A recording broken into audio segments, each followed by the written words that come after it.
Jeff's wife's family treated him like a nobody until he became wealthy. They tried to erase the prenup. So one move he made left them silent and powerless. When he was 23, he met Nora. He was fresh out of college, working his first job at an IT firm in Denver. Nora was finishing her teaching degree at the time, and they met at a mutual friend's barbecue. She had this way of making everyone laugh and feel comfortable. To be honest, he was hooked pretty much from day one.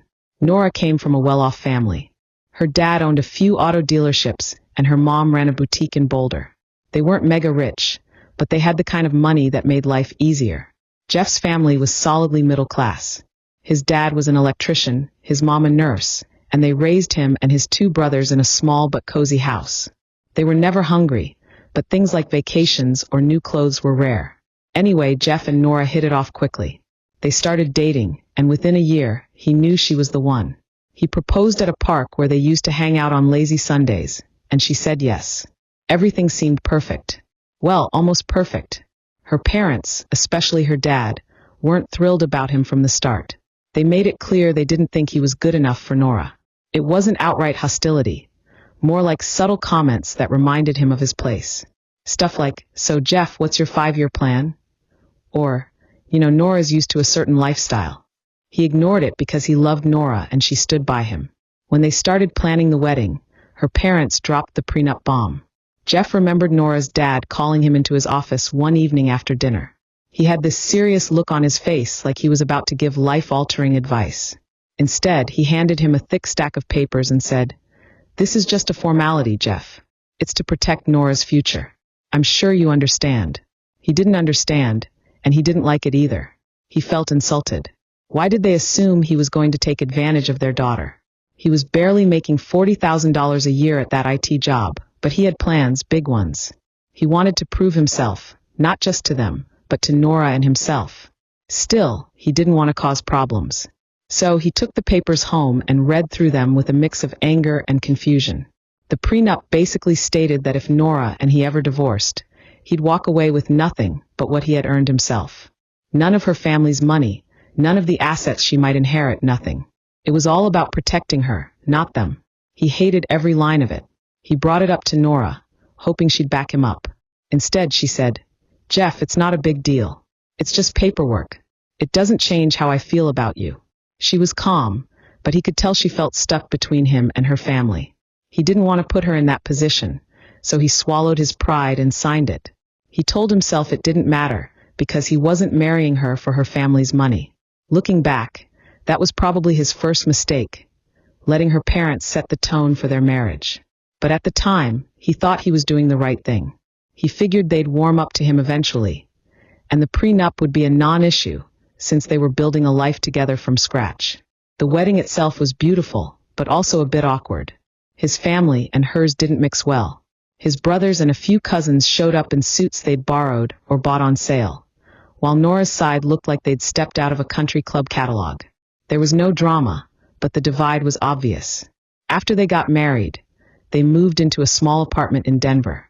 Nora started teaching at a local elementary school, and he kept grinding away at his IT job.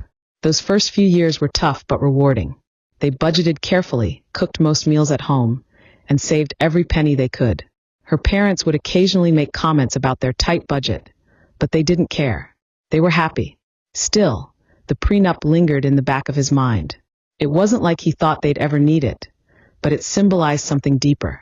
It felt like her family didn't trust him, even after he had married Nora and started building a life with her. Every time her dad made a sarcastic remark about his job or their financial situation, it stung. He worked harder because of it.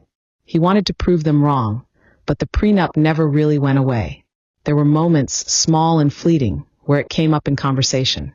Nora's mom would joke about how smart they'd been to have him sign it, or her dad would bring it up when talking about protecting family assets. They said it with smiles, but it always felt like a slap in the face. Still, he didn't say anything. He kept his head down and focused on his career. He loved Nora, and he didn't want to let her parents ruin what they had. He figured as long as they were happy, none of that other stuff mattered. But now, years later, he could see how that prenup was more than just a legal document. It was a reminder that her family didn't think he was enough. And as things started to shift in their lives, That piece of paper became the center of a storm he never saw coming.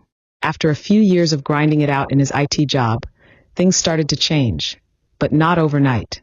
It was more like little victories stacking up until they became something bigger. He was 27 when he got his first big break, but getting there wasn't as smooth as he would have liked. Back then, he was still working at the IT firm in Denver. The pay wasn't bad at the time, but it wasn't great either. He had been at the company for about 4 years, and he felt like he had hit a wall. His role was stable, but it didn't challenge him, and there wasn't much room for growth. He knew if he wanted to make real progress, he'd have to take a risk. One of Jeff's coworkers, Rick, had started talking about a side hustle he'd gotten into, freelance coding for startups. At first, Jeff thought it sounded strange, like Rick was going to burn out from juggling 2 jobs. But then Rick showed him his paycheck for 1 month of freelance work, and Jeff's jaw dropped. Rick was making double what they earned at their full-time job. That got Jeff thinking. He had always been good at web development and solving problems.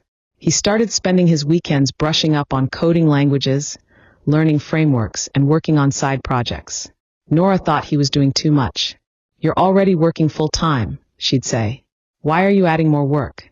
But he couldn't shake the feeling that this was a big opportunity. After about 6 months of freelancing on the side, Jeff landed a client that changed everything. It was a small tech startup looking for someone to build their whole back-end system. The pay was more than Jeff had ever earned in one project. They also offered him stock options as part of the deal. He wasn't sure if the stock options were worth anything, but something about the company's vision made sense to him. So he took the risk. For the next year, he worked like crazy. He still had his day job, putting in 40 hours a week, but every free moment went to the startup project. Weekends, late nights, he gave it everything. Nora wasn't happy about it. She supported him, but she was frustrated that he wasn't around as much. There were arguments. Small ones, mostly about missed dinners or how he was always on his laptop during movie nights. He'd say, "Just a little longer, I promise." But neither of them really believed it anymore. Then everything changed. The startup Jeff was working with got acquired by a bigger company. His stock options suddenly became valuable. One day he was struggling to keep up with bills. The next, he had enough money to pay off the mortgage and car loans and still have a cushion. He'd never forget the look on Nora's face when he told her. She was stunned in a good way, but it also seemed like she couldn't believe it was real. That moment changed everything. He quit his IT job the next week, something he had been dreaming of for years. His boss didn't take it well. "You're one of our best people, Jeff. Are you sure you want to throw this away?" the boss asked. But Jeff knew he was ready. He had bigger plans now. The first thing he did after quitting was take Nora on a surprise trip to Hawaii. They had talked about it for years but could never afford it. This was his way of showing her the hard work had paid off. The trip was amazing, beaches, sunsets, good food. But even there, Jeff couldn't stop thinking about what to do next. He realized he loved working for himself. The freedom, the challenge, the control. It was addictive. That's when he decided to start his own company. He used the money from the startup deal to launch a property management business. Real estate had always interested him, and he saw it as a stable way to grow wealth without being tied to a desk. Starting the company wasn't easy. There were so many things he didn't know, from legal paperwork to managing employees. But he threw himself into it like he did with freelancing. He read books, went to workshops, and leaned on a mentor he'd met earlier. Little by little, it started working.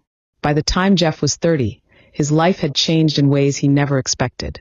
His property management business was doing well. The client list kept growing, and he had a strong team managing the daily operations. For the first time in his life, Jeff wasn't just scraping by. He was comfortable. He felt proud of how far he had come. He thought Nora's family would finally respect him. But that wasn't what happened. It started in small ways. Nora's dad, Sam, would call and ask for advice on investments. "Hey Jeff," Sam said. "I'm looking into buying some commercial property downtown. What do you think?" At first, Jeff was happy to help. He figured Sam finally saw that he had made something of himself. But then the questions got more personal. "Do you think you could invest with me? Just to help get things off the ground?" Sam asked one day. Jeff hesitated. Sam was family, and he wanted to be supportive. But the deal sounded shaky. Jeff politely said he wasn't in a position to invest at the time. After that, Sam's attitude changed. He didn't say anything directly, But the next time they saw each other, he was distant. Nora noticed too.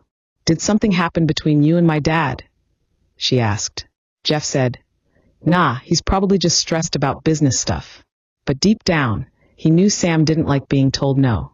Meanwhile, Nora's mom, Monica, had her own way of making things uncomfortable. She would casually talk about how expensive life had become and how hard it was to keep up their lifestyle now that Sam was semi-retired. "We're not as young as we used to be, Jeff," she'd say with a sweet smile. "Sometimes I think about how lucky you and Nora are to have such a strong financial foundation." That word, lucky, bothered him. It wasn't luck that got him there. It was years of working late, making sacrifices, and not giving up. But he kept quiet. He didn't want to cause problems. Things took a more serious turn one weekend when Jeff and Nora went over to her parents' house for dinner. The meal started off fine, steak and the usual small talk. But as the evening went on, Sam brought up the prenup. "You know, Jeff," he said, cutting into his steak, "I've been thinking about that agreement we made you sign back when you and Nora got married." Jeff froze. He hadn't thought about the prenup in years. To him, it was just a formality they had agreed to back then to keep her parents happy. It didn't seem important anymore. He thought they were past all that. "What about it?" he asked carefully. "Well, don't you think it's a little outdated now?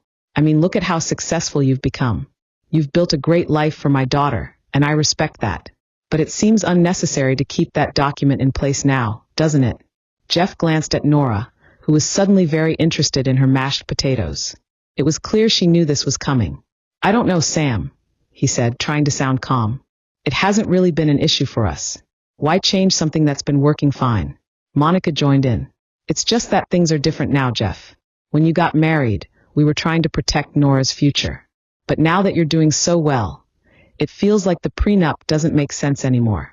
Your family, after all." There it was. That word, family. It was their way of making him feel like he was the one being unreasonable if he didn't agree. He looked at Nora again, hoping she would speak up and support him, but she stayed quiet. That silence frustrated him the most. "Honestly, I don't see a reason to get rid of it," he said finally. "It's not like it affects our daily lives. It's just a piece of paper sitting in a drawer somewhere." Sam's smile tightened, and Monica gave Nora a look, like she was silently saying, "Can you talk some sense into him?" But nobody pushed the topic further that night. On the drive home, Jeff brought it up with Nora. "Why didn't you say anything back there?" he asked. She sighed and looked out the window. "Because I don't want to be stuck in the middle, Jeff. You know how my parents are. They just want what's best for me." "And what about what's best for us?" he replied. "This is our marriage, not theirs. The prenup hasn't been a problem for us, so why are they focused on it now?" She didn't have a good answer. Instead, she just said, "Talk to them, okay? Don't stress about it." But Jeff did stress. A lot. Over the next few weeks, the pressure didn't stop. Sam and Monica kept bringing up the prenup in small ways, always saying it was just a conversation. Nora started to sound different, too. She began saying things like, "You have nothing to lose by canceling it." That's when Jeff started to feel like he was fighting a battle on two fronts, one against her parents and one against Nora herself. He loved her, but it was hard not to feel like she wasn't fully on his side. The breaking point came when Monica called him one afternoon while he was at work. She started with small talk, but quickly brought up the prenup again. "Jeff, I really think you should consider how this looks," she said. "Keeping that document in place makes it seem like you don't trust Nora, and that's not fair to her." Jeff had had enough. "With all due respect, Monica," he said, "this isn't your decision to make. Nora and I are fine with how things are." There was a pause. Then she said something he'd never forget. "Well, if you're so determined to keep it, I guess we'll just have to see how Nora feels about that in the long run." It wasn't a direct threat, but it felt like a warning. Jeff hung up the phone, furious. That night, he told Nora what her mom had said. She didn't look surprised. Instead, she said, "They're just worried about me, Jeff. They don't mean any harm." That's when he realized this wasn't just about the prenup. It was about control. Her parents had always had a say in her life, and now they were trying to control him too. Church Update 1. Tap. Hey everyone, it's Jeff again. First off, he really appreciated the advice and support he had gotten so far. Honestly, it had been a reality check. Writing about everything helped him see things more clearly. Hearing from people who had been in similar situations made a difference. So here's what had been happening. Things hadn't improved. If anything, the pressure had gotten worse. Nora kept bringing up the prenup, and her tone had changed. It wasn't just, "This is something we should talk about." Now it was more like, "If you trust me, you dissolve it."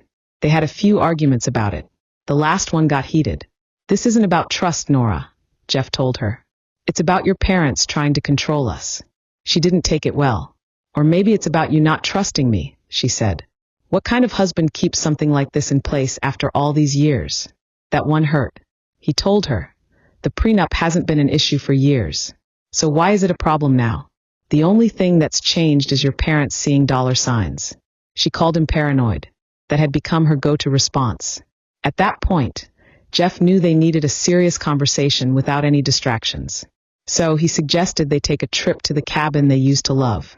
It was a quiet spot by the river, and he hoped they could reset and talk things through, without her parents hanging over them like storm clouds. Nora agreed, but her mood made it clear she wasn't excited about it. When they arrived, things started off okay. The cabin was just like Jeff remembered. Peaceful, quiet, and the perfect place to clear his head. The first evening, they cooked dinner together, which felt normal for a change. But even then, there was this unspoken tension in the air. The next morning, Jeff decided it was time to rip off the bandage.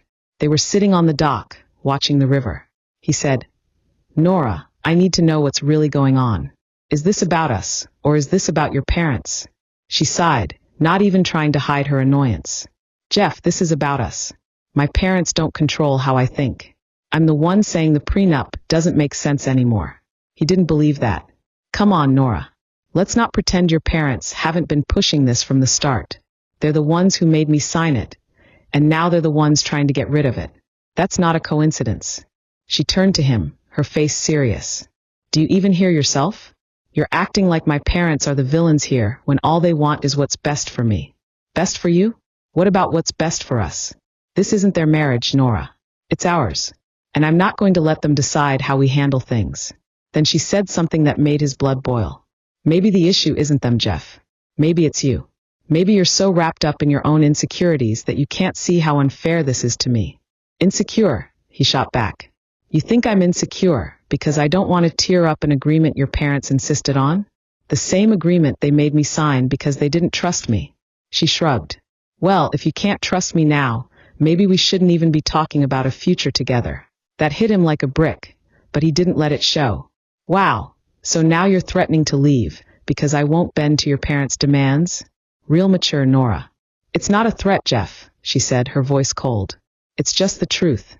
If you're so obsessed with this prenup, maybe you don't see me as your partner anymore. Maybe you're just waiting for me to screw up so you can walk away with everything." That was it. He stood up, looked her straight in the eye, and said, "Don't twist this around like I'm the problem here. I've worked my ass off for everything we have, and I've done it with zero help from your parents. If anyone should be questioning loyalty, it's me." She just stared at him, saying nothing. Jeff turned and walked back to the cabin to cool off. The rest of the trip was a disaster. They barely spoke, and when they did, it was tense. By the time they packed up and headed home, it was clear they were on completely different pages. He had his first therapy session scheduled for the week, and he hoped it would help him figure out his next steps. Right now, he felt like he was standing in the middle of a minefield, trying not to blow everything up. He still loved Nora, but the whole situation was making him question a lot. If anyone had been in a situation like his, he really wanted to hear how they handled it. Date 2. Hey everyone. Jeff wished he was coming back with better news, but things had gone from bad to worse. He was at a point where he didn't even know if his marriage could survive this. Things came to a head last Wednesday when he came home and found Nora's entire family sitting in his living room. Her parents, her sister Tara, and even Nora herself, waiting like it was some kind of intervention. The second he walked in, Sam started in on him. "Jeff, we've been talking, and it's time to resolve this prenup situation. It's tearing the family apart, and we can't keep living like this." He couldn't believe what he was hearing. Last he checked, this was about his marriage, not a group project. He looked at Nora, hoping she'd say something to calm things down, but she just sat there, staring at the floor. "Look," he said, trying to stay calm, "I've made my position clear. The prenup stays. This is not up for discussion anymore." That's when Monica chimed in. "Jeff, you're being unreasonable. Nora has given everything to this marriage, and all you're doing is treating her like she's disposable." "Disposable?" he replied.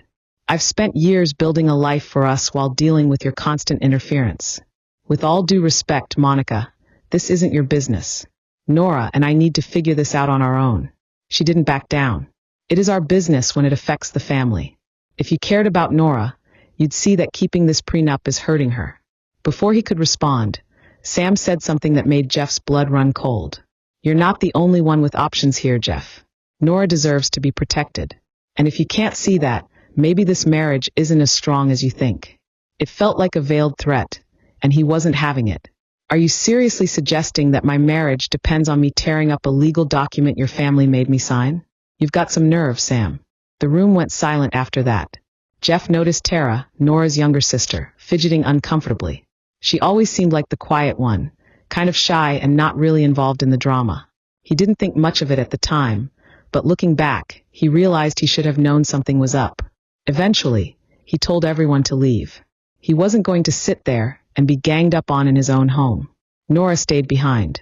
They had one of the worst fights they had ever had. She accused him of being stubborn and selfish. He told her he was done being treated like a wallet by her and her parents. Things got so heated that she stormed out and said she was going to stay at her parents' house for a few days. He didn't stop her. The next day, he got a call from Tara. He was surprised because they didn't talk much outside of family gatherings. She sounded nervous and asked if they could meet in person. He agreed, thinking maybe she wanted to apologize for the intervention or offer some kind of explanation. When they met at a coffee shop, Tara looked like she hadn't slept. She kept glancing over her shoulder like she was afraid someone would see her. Finally, she said, "Jeff, I overheard something the other day, and I think you need to know about it." What she told him made his head spin.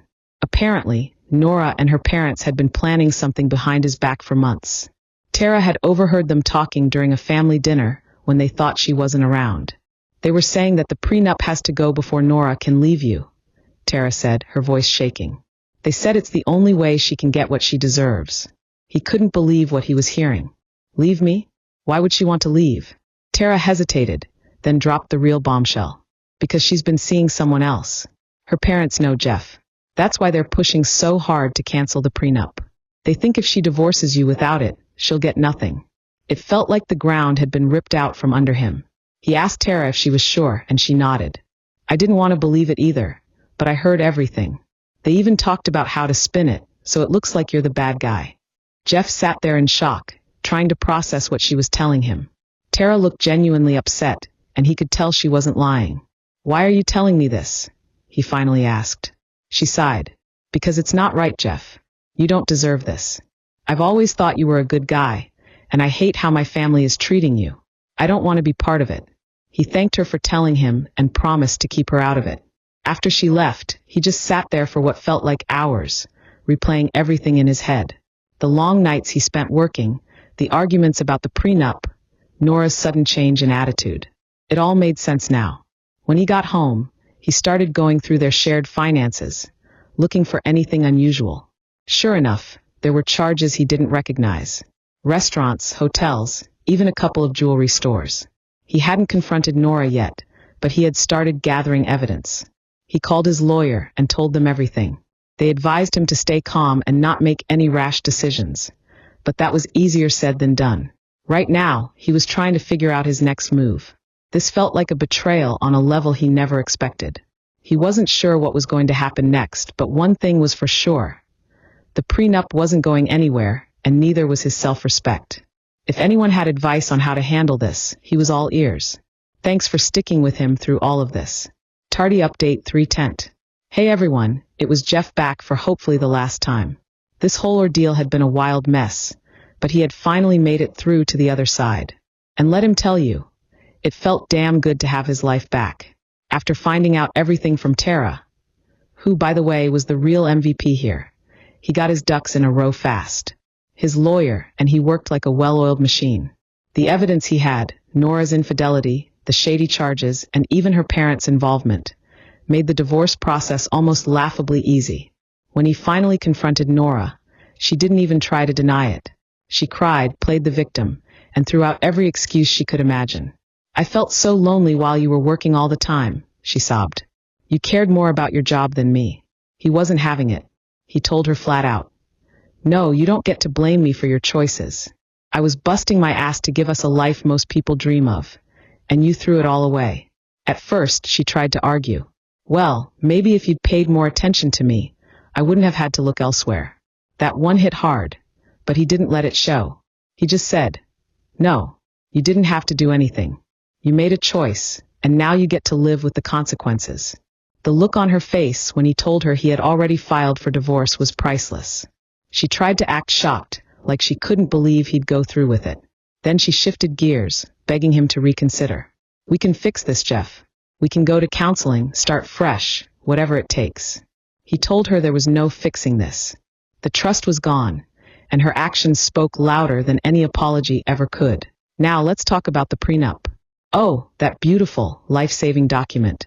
Thanks to the ironclad agreement her family insisted on back when they got married, Nora walked away with nothing. Not a penny of his hard-earned money. No spousal support, no division of assets, nothing.